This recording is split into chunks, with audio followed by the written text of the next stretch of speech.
That's the length of 2 slow breaths. Miami Beach, Florida. July afternoon, 1971. The sand glows white under full sun.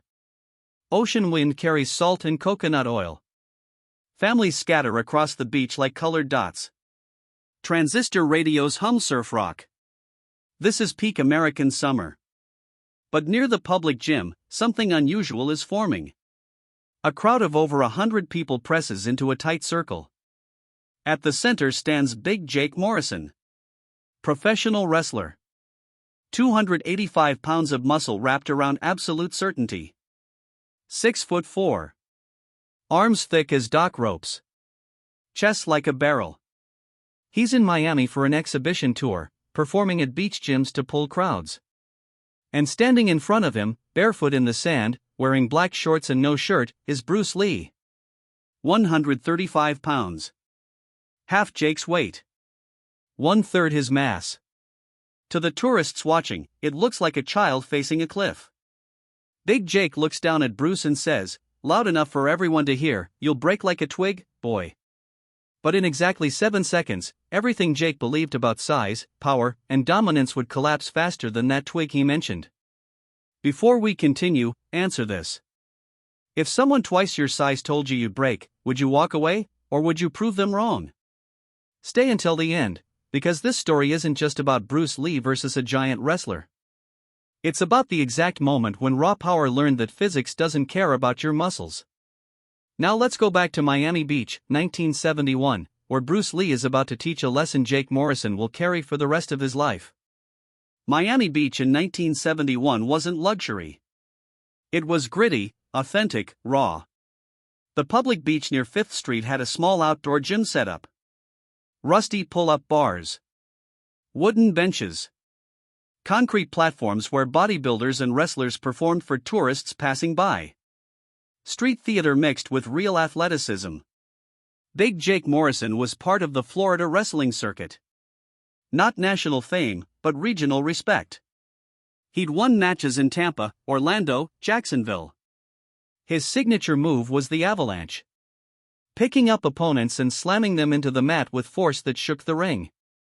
At 285 pounds, with years of grappling experience, Jake had never met anyone he couldn't physically dominate. Jake's philosophy was simple. Brutally simple. Weight wins. Mass crushes skill. If you can't lift your opponent, you can't beat them. He lived by that. Trained for that. Built his entire identity around being unmovable, unbreakable, unstoppable. That afternoon, Jake was doing his usual beach show. Lifting heavy logs. Challenging tourists to push him over. No one could. Letting kids hang from his flexed arms. The crowd loved it. Jake loved the attention even more. After each demonstration, he'd flex his massive chest and roar, making children scream with excitement and women laugh nervously. Bruce Lee was in Miami for meetings with film producers. He'd just finished The Big Boss in Hong Kong, which had exploded at Asian box offices. Hollywood was finally paying attention, but cautiously. American producers still doubted an Asian lead could sell tickets. Bruce was staying at a beachfront hotel, training every morning before sunrise when the beach was empty. But this particular afternoon, Bruce went for a walk around noon. The heat didn't bother him. As he walked past the gym area, he noticed the crowd. Curiosity pulled him closer. What he saw made him smile. Not a mocking smile. The smile of someone who'd seen this exact scenario 100 times. A massive man showing off strength, intimidating the crowd with size. Bruce had encountered this type his entire life. Hong Kong, San Francisco, Oakland, Los Angeles. The names changed, but the philosophy remained identical. Bigger means better. Heavier means stronger. Jake spotted Bruce in the crowd. Hard not to. Bruce was the only Asian man in a sea of white tourists and black locals. Jake, sensing an opportunity for more entertainment, pointed directly at Bruce with a finger thick as a sausage. "Hey, Kung Fu man." "Yeah, you with the little Bruce Lee haircut." The crowd turned. Some laughed uncomfortably. Come up here. Let's see if those karate chops work against real American muscle. The comment was loaded with racism, casual and cruel. 1971 America was still deeply segregated. Asian men were stereotyped as weak, submissive, unmasculine. Jake wasn't just challenging Bruce's fighting ability. He was challenging his right to even be considered a man. Bruce didn't respond verbally. He simply stepped through the crowd and onto the concrete platform. His movements were fluid, relaxed, like water flowing uphill. The contrast was cinematic. Jake looked like a mountain made flesh. Shoulders like boulders. Thighs like tree trunks. Bruce looked lean, defined, almost fragile in comparison. Jake circled Bruce, looking him up and down. You're what, 130 pounds? I weigh more than two of you. I'll snap you like a twig, boy. Like a dry twig. The crowd murmured. Some looked at Bruce with pity. Others looked at Jake with disgust at the racism. But everyone was watching. Bruce spoke calmly, in perfect English with no accent. Jake, you believe weight wins. I understand that. You've probably won every fight in your life using that belief. But let me ask you something. Have you ever fought someone who understands leverage better than you understand mass? Jake laughed. A deep, rumbling laugh. Leverage? What are you, a physics teacher? This ain't a classroom, boy. This is real life. Real fighting. And in real fighting, the biggest man wins. Always. Bruce nodded slowly, as if considering Jake's philosophy with genuine respect. Then let's test your theory. Give me 7 seconds. Just 7. If you can keep me from putting you on your back in 7 seconds, I'll admit you're right. Weight wins. But if I succeed, you admit that maybe, just maybe, there are factors you haven't considered. Jake's smile widened. This was too easy, too perfect. 7 seconds? Hell, I'll give you 10. But when I'm done with you, we're calling an ambulance. The crowd pressed closer. Someone shouted for a timekeeper. An older man with a beach hat pulled out a watch with a second hand. The rules were established. 7 seconds. Bruce could use any technique. Jake just had to stay on his feet. No striking to the head or groin. Bruce insisted on that. This isn't about hurting you. It's about physics. Jake planted himself in the center of the platform, legs wide apart in a wrestling stance, arms out, ready to grab. His 285 pounds settled into the concrete like an anchor. He looked absolutely immovable. Several people in the crowd whispered that Bruce should just walk away. This was going to be ugly. Bruce removed his watch, handed it to someone in the crowd. He rolled his shoulders once, twice, shook out his legs. His breathing was completely normal. No tension visible in his body. He looked almost bored. To the observers, it seemed like Bruce wasn't even taking this seriously. The timekeeper raised his hand. Ready.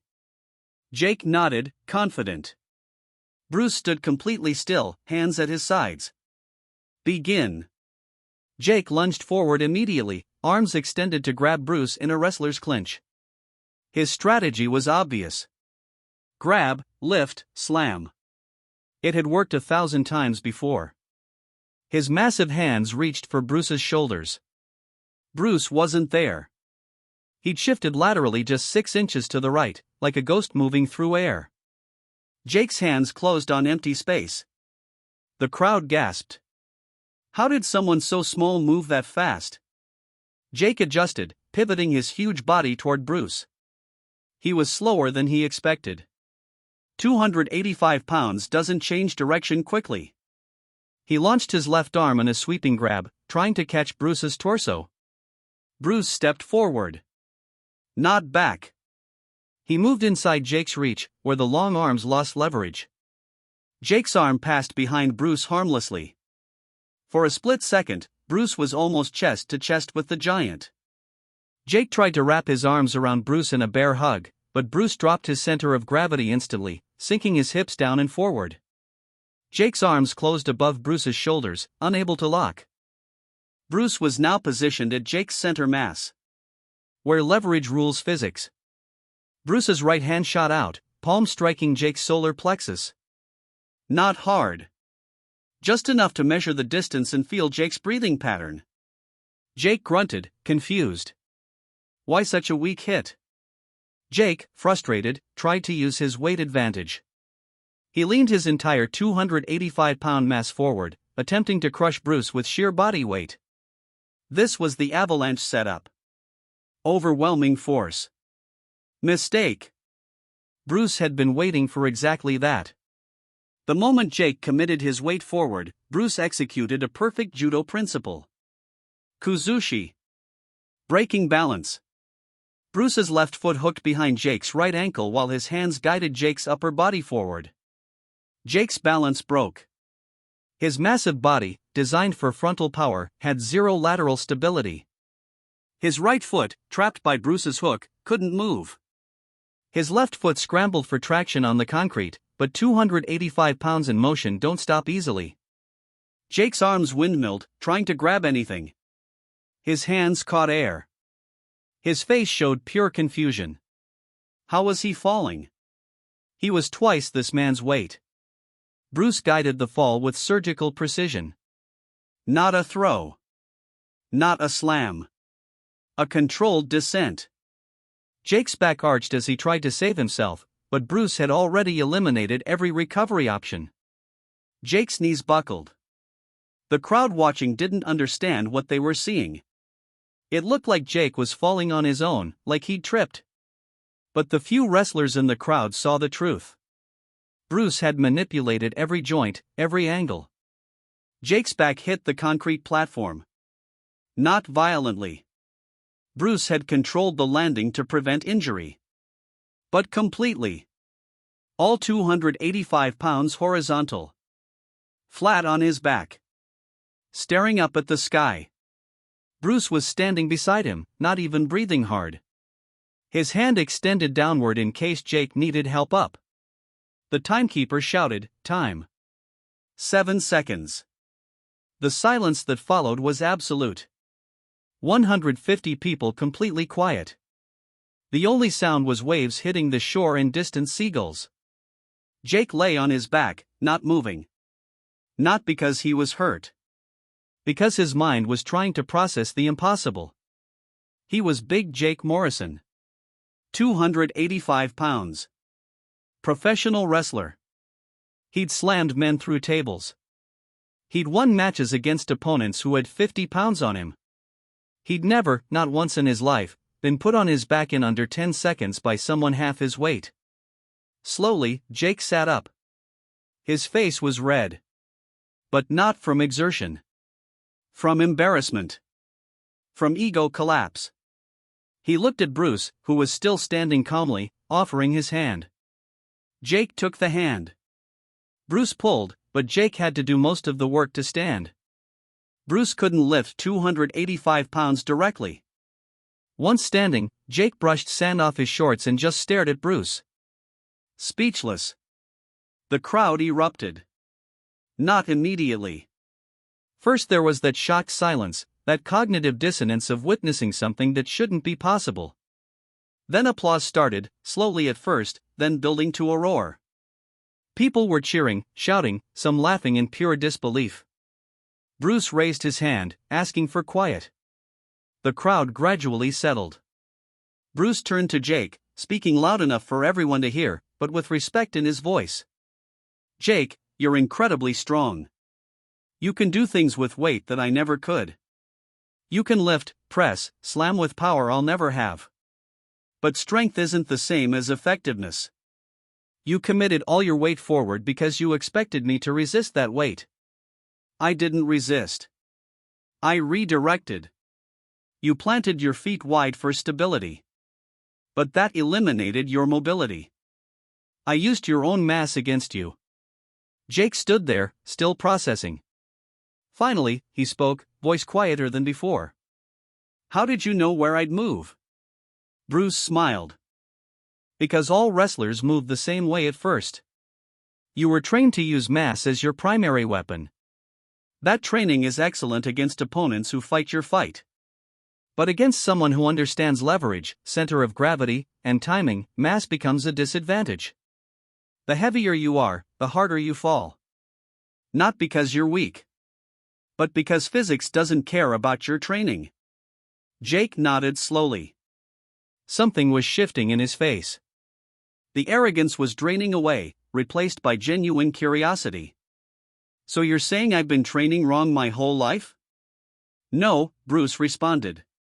You've been training for one type of combat. Wrestling matches. Controlled environments. Opponents who fight your style. But combat isn't just one thing. It's adaptation. You're strong. Now learn to be mobile. You have power. Now learn to control it. You have mass. Now learn when not to use it. The crowd was completely silent now, listening to what had become a teaching moment. Bruce continued, every person here learned something today. Jake learned that size has limits. I learned that Jake's balance breaks at his right ankle first. Useful information if this had been a real fight. And everyone watching learned that assumptions about physics, weight, and power need to be tested, not just believed. Jake was quiet for a long moment. Then he did something that shocked everyone as much as the takedown itself. He extended his massive hand to Bruce. I came here thinking I was the toughest man on this beach. You just taught me I'm not. Thank you for not humiliating me worse than you could have. Bruce shook his hand. Humiliation wasn't the goal. Understanding was. You're still the strongest man on this beach, Jake. But now you know strength has more forms than just muscle. The crowd applauded again, this time louder. Some people were wiping tears. Something about watching ego dissolve into humility affects people deeply. Several young men rushed forward, asking Bruce for autographs. Others surrounded Jake, who was now explaining to them what he'd learned. A young bodybuilder in the crowd shouted, Bruce, what if Jake had grabbed you on the first second? Would size have won then? Bruce nodded. Absolutely. If Jake had controlled the distance and timing, his weight advantage would have been devastating. That's why I controlled distance and timing instead. You don't fight your opponent's strengths. You eliminate their opportunity to use those strengths. Bruce spent the next hour on that beach answering questions, demonstrating principles, teaching basic concepts of leverage and balance. Jake stayed the entire time, asking more questions than anyone. The racist challenger had become a genuine student. What's remarkable is that Jake Morrison changed his training completely after that day. Multiple sources from the Florida wrestling circuit confirm that Jake started incorporating martial arts principles, balance drills, and mobility work. He became a better wrestler. Not because he got stronger, but because he got smarter. 3 months later, Jake won the Florida Regional Wrestling Championship. In the post-match interview, he said, I dedicate this win to a man who beat me in 7 seconds and taught me more than 10 years of training had. So what actually happened in those 7 seconds? Bruce identified immediately that Jake's stance was optimized for frontal power, but terrible for lateral stability. Wrestling stances are designed for forward pushing and backward pulling, not side-to-side movement. Second, Bruce understood that 285 pounds requires significant energy to accelerate, decelerate, and change direction. Mass is an advantage in collision, but a disadvantage in adaptation. By staying mobile, Bruce made Jake's weight work against him. Third, Bruce waited for commitment. He didn't attack until Jake had fully committed his weight forward. Once that happened, Jake couldn't stop his own momentum. Bruce just guided that momentum where he wanted it to go. Downward. Fourth, the ankle hook wasn't about strength. It was about eliminating recovery options. When Jake's body started falling, his brain sent signals to step backward and regain balance. But Bruce had made stepping impossible. With no way to recover, gravity did the rest. This wasn't mystical chi energy. This wasn't superhuman strength. This was applied physics executed with perfect timing. Bruce turned a disadvantage, 135 versus 285 pounds, into an advantage by changing the rules of engagement. And that's the lesson Miami Beach learned that day in 1971. The lesson that thousands of witnesses spread through word of mouth, creating a legend that would be told and retold for decades. This story isn't just about Bruce Lee dropping a 285-pound wrestler in 7 seconds. It's about the moment when raw power met scientific precision and learned that assumptions can be deadly. It's about Big Jake Morrison saying you'll break like a twig and then finding himself flat on his back, staring at the sky, questioning everything he'd ever believed about strength and combat. It's about how 135 pounds of intelligence beats 285 pounds of arrogance every single time when physics is applied correctly. Jake Morrison came to Miami Beach believing weight wins. He left knowing weight is just one variable in an equation far more complex than muscle mass. The tourists came expecting to see a strong man lift heavy things. They left having witnessed that real strength isn't what you lift. It's what you understand. And Bruce Lee arrived, as always, facing underestimation and racism. He left having planted another seed of respect. Another crack in the wall of stereotypes. Another proof that assumptions about size, race, and power can be shattered in 7 seconds. 7 seconds. A wrestler on his back. A beach full of witnesses. And a lesson that echoes 55 years later. Real power isn't in your muscles. It's in your mind. And when you use your mind correctly, you can move mountains, even if that mountain weighs 285 pounds and thinks you'll break like a twig. When someone calls you too small, too weak, not enough, think about Miami Beach. Think about 7 seconds. Think about physics. Because in the end, the twig never broke.